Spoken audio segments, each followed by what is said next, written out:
Bom dia a todos. Quem é que ia imaginar que nós chegaríamos no dia 10 de maio ainda sem nos encontrarmos? Pois é, nós chegamos e não sabemos quando é que isso vai acontecer de novo. Vamos falar com o nosso Deus, pedindo que Ele nos ajude para o texto dessa manhã, o sermão dessa manhã, e nos ajude também a que isso acabe logo, a gente possa estar juntos ouvindo a voz do nosso Senhor. Vamos falar com o nosso Deus agora? Bom Deus e Pai, nós somos gratos a Ti, porque Tu nos amas, Tu amas o Teu povo de todas as épocas, a despeito dos problemas em que estejamos envolvidos. Nós sabemos que o Senhor nos guia e nos conduz. Obrigado por isso, ó Deus. Nós queremos fazer chegar diante do Senhor aquilo que o Senhor já sabe que temos clamado há tanto tempo. Tem misericórdia, Senhor, de muitos que têm sido acometidos dessa gripe nova. Tem misericórdia deles, restaura-os. Tu sabes que o nosso desejo é que todos sejam resgatados com vida, sejam restaurados com vida. Mas nós também nos tranquilizamos de deixar as coisas nas Tuas mãos e saber que o Senhor fará sempre o melhor, mesmo quando nós temos perdas. Nós sabemos que o Senhor não deixa de trabalhar sempre o melhor e que essa não é a última realidade que existe.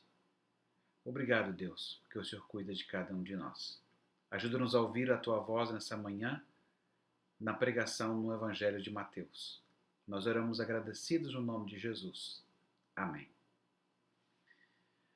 Vamos abrir a palavra de Deus no Evangelho segundo Mateus, no capítulo 12, os versos 38 a 42. Mateus 12, 38 a 42. A palavra de Deus diz assim: Então, alguns escribas e fariseus replicaram: Mestre, queremos ver de tua parte algum sinal.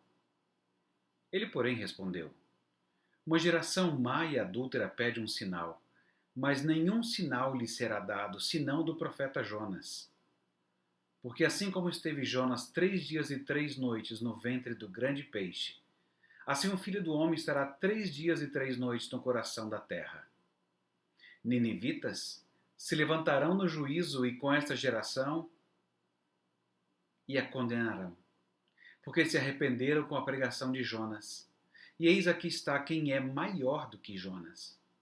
A rainha do sul se levantará no juízo com esta geração e a condenará, porque veio dos confins da terra para ouvir a sabedoria de Salomão.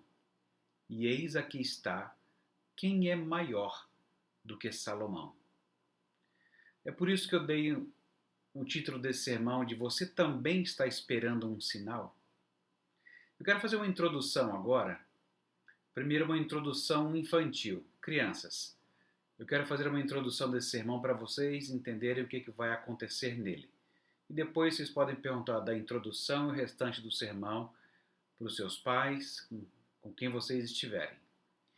A introdução infantil é assim: existe uma resposta que as pessoas costumam dar e que aprendem desde criança. Sabe qual é a frase que é dita? Eu não sabia. Você já deve ter respondido assim, não é? Na verdade, na maior parte das vezes a gente sabia. E das poucas vezes que nós não sabíamos, a gente sabia que de algum modo era inseguro. Sabe como? Eu me lembro de uma vez, um grupo de meninos ficar jogando pedras numa casa abandonada. Era mais para quebrar os vidros mesmo. Mas sabe o que acontece? Havia alguns mendigos dormindo lá. E eles se machucaram. Você não sabia que os mendigos estavam dormindo lá. Mas você sabia que jogar pedras para quebrar os vidros de uma casa, mesmo abandonada, é errado. Você sabia, não é? Na maioria das vezes, você sabia. Você sabia que devia acordar com um despertador, arrumar sua cama, fazer xixi, tomar café, escovar os dentes e então dizer: Estou pronto, papai e mamãe. Vamos para a escola? Você sabia que se faltar uma aula, você é quem deve perguntar ao professor ou aos colegas o que foi dado, se tem algum dever de casa. Você sabia que devia perguntar e muitas vezes não pergunta só para não saber que tem dever de casa e poder dizer: eu não sabia. Deus colocou no coração de crianças e adultos evidências de certo e errado. Você sabe o que é evidência? É aquilo que não deixa dúvida. Vou te dar um exemplo. Alguém pegou o batom da mãe e usou o batom inteiro, escrevendo no vidro da sala. A letra parece a do filho do meio. As palavras que foram usadas parecem palavras que o filho do meio usa. As unhas do filho do meio ainda tinham batom nos cantinhos. E as unhas dos outros dois irmãos não tinham nada. Não há dúvida. A evidência é que o filho do meio estragou o batom e sujou a janela.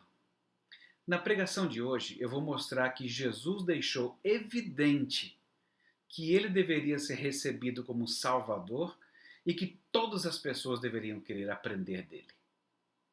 Agora, eu vou fazer a introdução para os adultos e vocês acompanhem com eles. Adultos, o princípio geral do direito diz que ninguém pode alegar o desconhecimento da lei. Isso é antigo. Não dá para dizer, eu não sabia. Esse princípio era aplicado no Império Romano, na Idade Média, e é aplicado até hoje. Dá para ir até mais longe. No Antigo Testamento, muitas vezes os profetas denunciavam outras nações, mas eles estavam em Jerusalém. Como é que pode? Simples. Saibam as nações. Foi dito onde Deus habita. Saibam as nações. Esse princípio geral do direito, ele possui certamente coisas que as pessoas não sabem, como, por exemplo, é crime fazer açúcar em casa. É crime. Ou molestar uma baleia. Mas você nunca viu sua avó advertindo você assim: não faça açúcar em casa que é feio. Ou, menino, deixe as baleias em paz, senão você pode ser preso. Sabe, Deus está tão tranquilo acerca das evidências, muito tranquilo. Ele as colocou no coração das pessoas que criou a sua imagem e semelhança. É por isso que pessoas de quaisquer classes sociais, de quaisquer condições sociais, clamam por justiça, prezam a verdade, falam do bem ao próximo, lutam com palavras, criam mundo com palavras, moldam com palavras. Além disso, não há nada nessa terra que tenha um sabor tão bom que não passe. O único jeito das coisas terem um sabor para sempre é estando com Deus. As pessoas do mundo todo sabem disso, mas vivem tentando inventar sabores que durem mais. Ficam tentando se verem livres do único que pode saborizar permanentemente. Não me diga que você não sabia disso. Tenho certeza que você sabia. Sabe, era isso que devia estar acontecendo no nosso texto. As pessoas vindo a Jesus com a convicção de que Ele é o Deus homem, arrependido dos seus pecados e desejoso de saborear o aprendizado aos pés de Jesus. Mas a conversa com os escribas e fariseus, com Jesus, já estava num tom mais elevado. Você é do capeta. Não, vocês é que são. E no meio dessa conversa pesada, como nós já ouvimos no outro sermão, alguns se dirigem a Jesus falando assim: mestre, mestre. Se você chama alguém de mestre, é quando você quer aprender com essa pessoa ou quando você sabe que está aprendendo com ela. As ações de Jesus mostraram que ele era superior a um sacerdote, a um profeta, a um rei. Pessoas por intermédio de quem a mensagem de Deus veio ao seu povo. Deus falou de muitas maneiras a Adão, a Abraão, a Noé, a nós. Falou pelos profetas. E nesses últimos dias nos falou pelo Filho. Não dá para negar as evidências. No sermão de hoje, Nós veremos o ensino de Jesus sobre a pergunta e a resposta adequada sobre ele. E nós vamos ver isso em duas partes. Na primeira parte, querer um sinal, péssima pedida. Qual deveria ser a pergunta, então? E a segunda parte, não terão um sinal, mas tiveram. Qual deve ser a resposta ao sinal, então? A primeira parte, querer um sinal, péssima pedida. Qual deveria ser a pergunta, então? Sabe, crianças, quando esses religiosos pediram um sinal a Jesus, para que ele provasse ser Deus, era como dizer assim: ah, eu não sabia que o Senhor era Deus. Eu não sabia que o Senhor era o Salvador. Aí você olha e fala assim: sério? Veja como é que Mateus coloca no seu evangelho. Se você passar todas as páginas, lá do começo até aqui, só até aqui, você vai ter o seguinte: depois do testemunho de João Batista e a voz vinda dos céus acerca de Jesus, depois de ele ter ensinado, pregado e curado muitos na Galiléia, de ter sua fama espalhada pela Síria, Decápolis, Jerusalém, Judéia e do outro lado do Jordão, depois de corrigir a compreensão de que eles tinham da Escritura no Sermão do Monte, depois de descer do monte e curar um leproso, o criado de um centurião, a sogra de Pedro, acalmar uma tempestade, curar 2 cegos gadarenos, um paralítico em Cafarnaum, uma mulher enferma há 12 anos, ressuscitar a filha de Jairo, curar 2 cegos, curar um endemoniado mudo, curar o homem da mão mirrada, curar o endemoniado cego e surdo. Eles queriam um sinal? E isso porque os evangelistas foram seletivos. Como João conta no evangelho dele, Jesus fez muitos outros sinais que não caberiam nos livros, mas ele registrou alguns para que as pessoas crescem que Jesus é o Cristo, o Filho de Deus, e crendo nele, tivessem vida em seu nome. Uma geração má e infiel pede um sinal, mesmo com toda a evidência. Sabe, em princípio não há nada de errado com o desejo de um sinal. Aliás, Deus mesmo começou dando sinais, como aquelas 2 árvores no jardim. Talvez por isso a árvore boa e a árvore má que Mateus acabou de anunciar no outro sermão. O sinal do arco-íris dado a Noé, o sinal da circuncisão dado a Abraão, os 11 sinais do Egito, que a gente chama de 10 pragas, é que teve a serpente, não é? Então foram 11 sinais no Egito. O sinal da sua palavra escrita em pedra, o sinal do descanso, o sinal da nuvem, da coluna de fogo e muitos sinais dados a Moisés, a Gideão, a Samuel, a Elias e Eliseu, a Ezequias. E o sinal dado a Acás pelo profeta Isaías da virgem que conceberia e daria à luz a um filho. E o grande sinal: a virgem ficou grávida e nasceu um bebê chamado Jesus, Emanuel, que quer dizer Deus conosco. Jesus mostra que o pedido de sinal ele é injustificado e errado, porque eles estão cercados por evidências boas e suficientes, mas eles escolhem não aceitar. Nesse caso, a falta de receptividade e a incredulidade são o principal problema. Nenhum sinal será suficiente para mudar a mente dessas pessoas. A expressão que nós temos no texto, geração má e adúltera, faz eco aquelas descrições dos israelitas em suas peregrinações lá no passado no deserto. Pense numa geração incrédula. Deus os livrara do cativeiro com muitos sinais e os conduziu na viagem para a terra prometida. Eles contestavam tudo. Era sede, era fome, era viagem longa, os problemas no caminho, a promessa de uma nova terra, o objetivo em fazer tudo aquilo. As reclamações incluíam: Deus parece nos conduzir nessa jornada sem um objetivo claro. Que vírus e doença a gente vai ver? A gente tinha feito tantos planos e parece que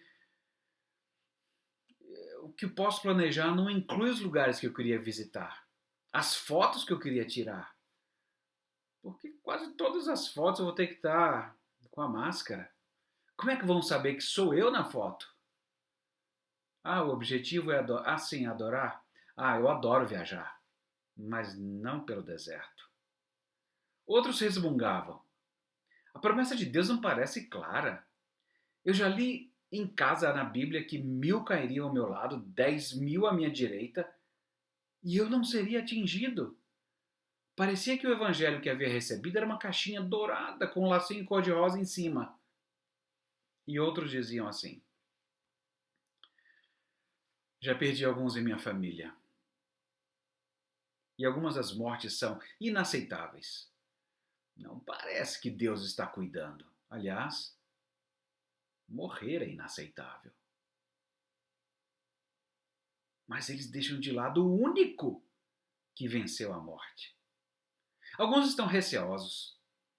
Eu não sei, essa viagem rumo à Terra Prometida parece ter muitos buracos e perigos. A gente às vezes passa sede e fome. Será que o plano de Deus é matar a gente nessa caminhada? E às vezes eles reclamavam de comida com a boca cheia. Esses foram questionamentos que as pessoas que foram libertas da escravidão no Egito fizeram, movidas por incredulidade. Não bastaram os sinais das pragas, do mar aberto derrotando o exército inimigo, da água proveniente da pedra, do maná que os alimentava todos os dias, das carnes providenciadas. Nada estava bom e nada provava o cuidado de Deus. Era incredulidade em carne e osso. Gente que não tinha prazer no resgate de Deus e nem em sua provisão e cuidado. Uma geração má e adúltera, infiéis à aliança que tinham feito com Deus, quando eles ouviram: eu serei o teu Deus e vocês serão o meu povo. E eles disseram: sim. Vocês sabem, há muitas pessoas na Igreja de Cristo que estão exatamente no mesmo estado que esses escribas e fariseus e daqueles viajantes lá do deserto. Eles exigem apenas um pouco mais de prova para se tornarem cristãos decididos. Eles imaginam que, se a sua razão e intelecto pudessem ser alimentados com alguns argumentos adicionais, eles desistiriam de tudo. Por causa de Cristo, pegariam a sua cruz e o serviriam. Mas enquanto isso, ficam esperando um sinal. Loucura! Isso é loucura! Jesus está mostrando exatamente isso. A nossa razão, nosso intelecto não funciona bem. Nós estamos completamente manchados pelo pecado. E está diante deles, está diante de nós, o único que pode perdoar pecados e limpar as nossas manchas. A verdade é que eles não queriam ser convencidos. A pergunta adequada devia ser: depois de meditar, o teu livramento é tão real, Deus, e a tua misericórdia é tão grande em libertar um povo como nós. O que nós vamos fazer? O que nós podemos fazer em vista da nossa fraqueza, da nossa mancha, da sujeira do nosso coração? O que nós vamos fazer? Vocês entendem, semeadores? É essa convicção que nos une. Clamar ao único que pode fazer algo por nós. Porque todos os dias nós nos descobrimos pecadores e perguntamos: que faremos? E por isso a gente vai para a parte 2. Porque Jesus disse que eles não terão um sinal, mas tiveram. E diante do sinal, qual que deve ser a resposta? Jesus constrói aqui uma analogia simples baseada no relato histórico de Jonas para ilustrar o que vai acontecer com ele mesmo. Ao fazer as comparações com os ninivitas e a rainha de Sabá, ele deixa claro que a lógica empregada é do menor para o maior. Essa lógica pode se estender ao fato de os ninivitas se arrependerem sem terem testemunhado o sinal de ser devolvido à vida do lado de fora do peixe, como Jonas foi. Quanto mais, então, o público de Jesus deve se arrepender, dados muitos milagres que eles já testemunharam e o sinal que viria.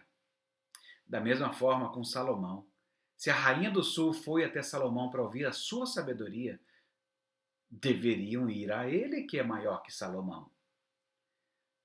Percebam que essa rainha de Sabá Ela não foi convidada, ninguém ligou para ela, mandou um WhatsApp, nada. Ela ouviu falar. Está promulgado em Jerusalém. O Deus que ensina juízo e justiça está lá. Ela ouviu falar. Ela quer ir lá ver. Quer ir ouvir. Sabe? Como nós já ouvimos em outros sermões, em Mateus capítulo 10 e 11, Jesus classifica esses líderes judeus como piores do que certos gentios dos tempos do Antigo Testamento.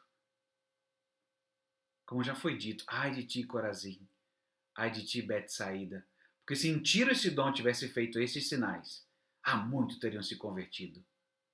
Mas nesse caso, no nosso texto, ele compara aqueles que o rejeitam como aqueles gentios que realmente, os gentios que se arrependeram e deram ouvidos favoravelmente à palavra de Deus.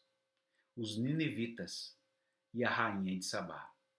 Tais gentios, eles vão se unir aos crentes de todos os tempos e lugares, no dia do julgamento, para condenar todos que rejeitam Jesus. A evidência é clara.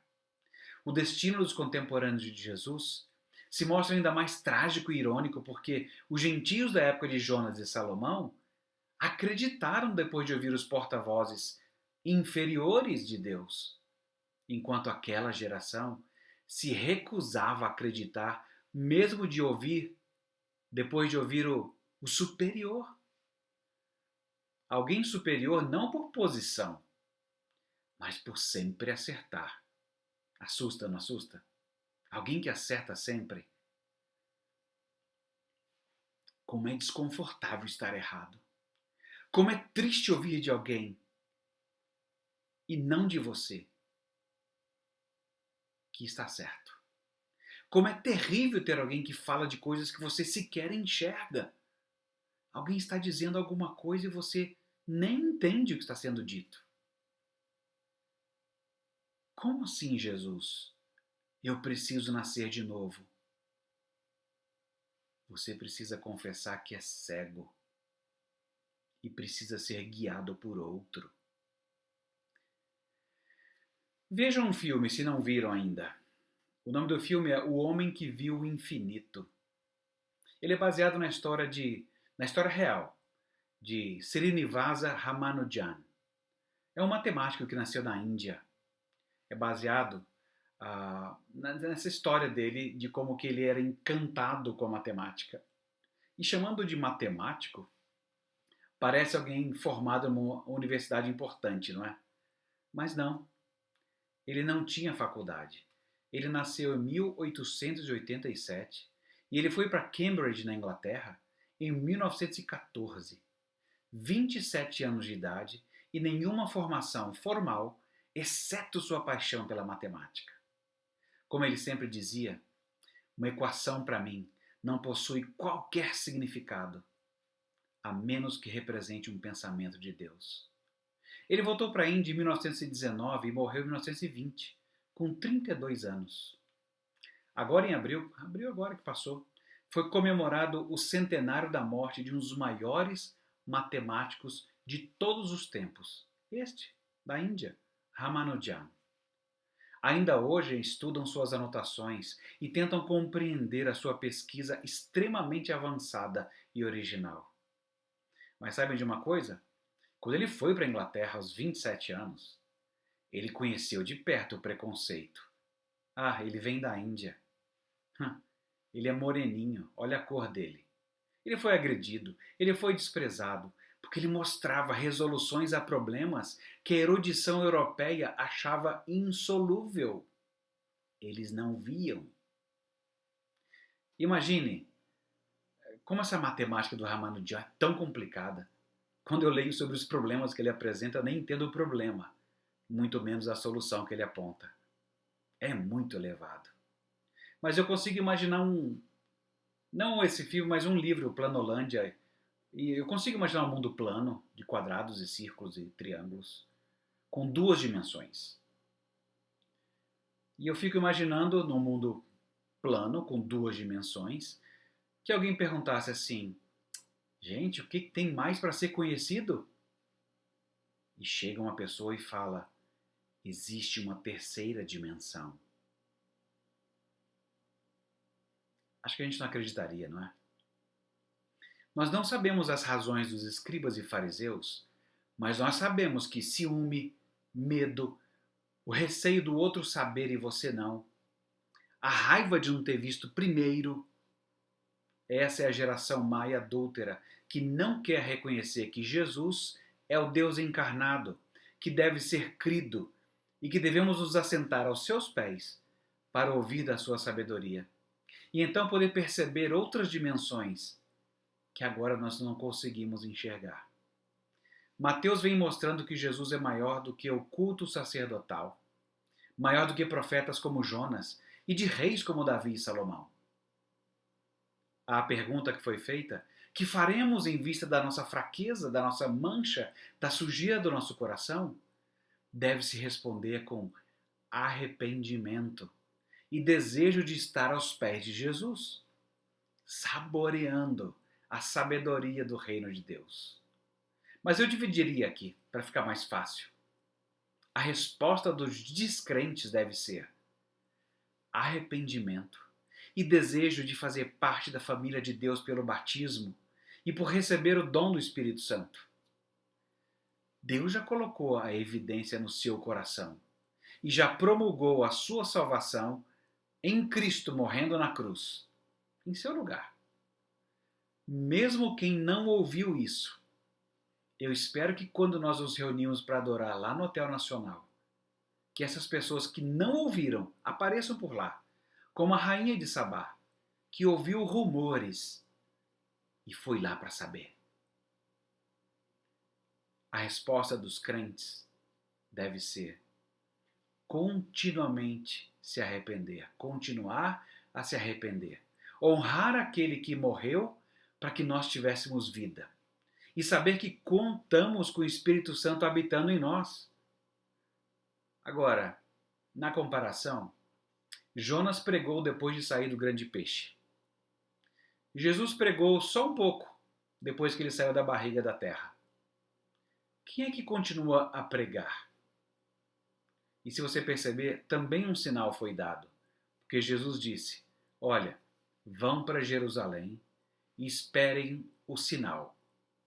E o sinal foi que o Espírito Santo veio sobre eles e os transformou de dentro para fora com o seu poder. E continua a fazer isso, nos transformando de dentro para fora com o seu poder.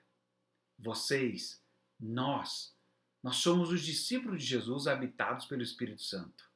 Eles deveriam ouvir Jonas. Eles deveriam ouvir Jesus. Devem nos ouvir.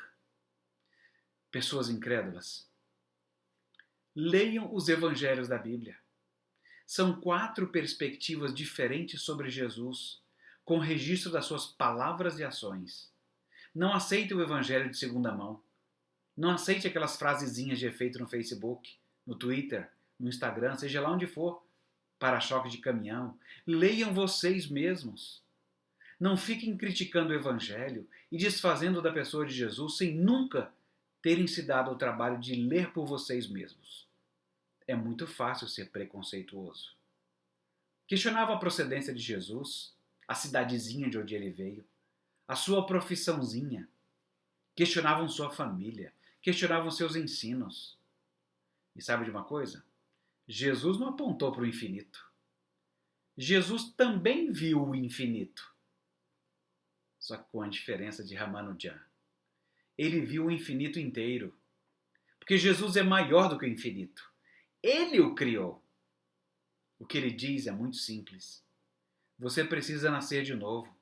Você precisa morrer e divorciar-se de si. E pertencer a Jesus em uma nova vida que, guiada por ele, será grande o prazer de descobrir para sempre teoremas e teorias sobre tudo. Porque Deus tem prazer que a gente desvende o que ele ocultou para ser descoberto. E esse Deus, esse mesmo Deus, restringiu o caminho da salvação por meio de Jesus Cristo. É evidente que Jesus deve ser recebido como Salvador e que todas as pessoas devem aprender dele. Está consumado. Como é que a gente sabe? Ele disse. Ele nem precisava demonstrar. Mas ele fez isso na cruz, morrendo em nosso lugar. Vamos falar com o nosso Deus? Bom Deus e Pai, bendito seja o teu santo nome. Guarda o nosso coração. Guarda o nosso coração para ter a boa pergunta diante do Senhor de: Pai, o que nós precisamos fazer? E obrigado pela resposta em Jesus Cristo, porque nós precisamos nos arrepender dos nossos pecados e crer na justiça que o Senhor estabeleceu na cruz, Cristo morrendo em nosso lugar. Bendito seja o teu santo nome, ó Pai. Nós oramos agradecidos no nome de Jesus. Amém.